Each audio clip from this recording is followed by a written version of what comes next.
Amerika Avam Palatasının Cumhuriyetçi ve Demokratlardan bo'lgan ikki a'zosi Uyg'ur kimligini qo'g'dash to'g'risida partiya hal qilgan bir qonun loyihasi sungan.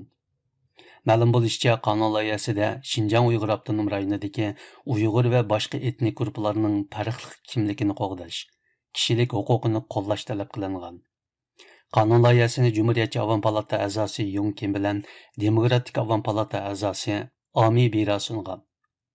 Uyg'ur siyosati qonuni 2021 nomli mazkur qonun loyihasida Uyg'urlarning ziyonkashlikka uchrashiga qarata xalqaroning sezgurligini kuchaytirish, Tashqi ishlar ministrligiga Xinjiang Uyg'ur avtonom rayonidagi kishilik huquq xirisiga unumli taqobil turish huquqi berish, shundaqla Xitoyning Uyg'urlarning ovozini jimiqtirishiga qarshi turishning atrofliq va ko'p taraflamalik strategiyasi o'tirib qo'yilgan.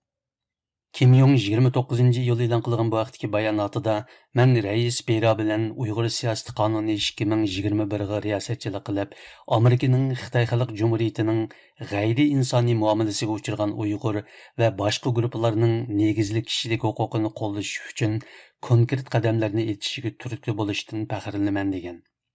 Avam Palata a'zosi Ima Biraning aytishicha, bu qonun loyihasi Uyg'urlar masalasida organlar orasidagi hamkorlikqa kafolatlik qilib, Tashqi ishlar ministrligining mablag'ni bu krizisga unumli taqobil turish uchun ishlatishiga kafolatlik qilish orqali Amerikaning bu vahshiylikka inqas qaytarishni kuchaytirdi ekan.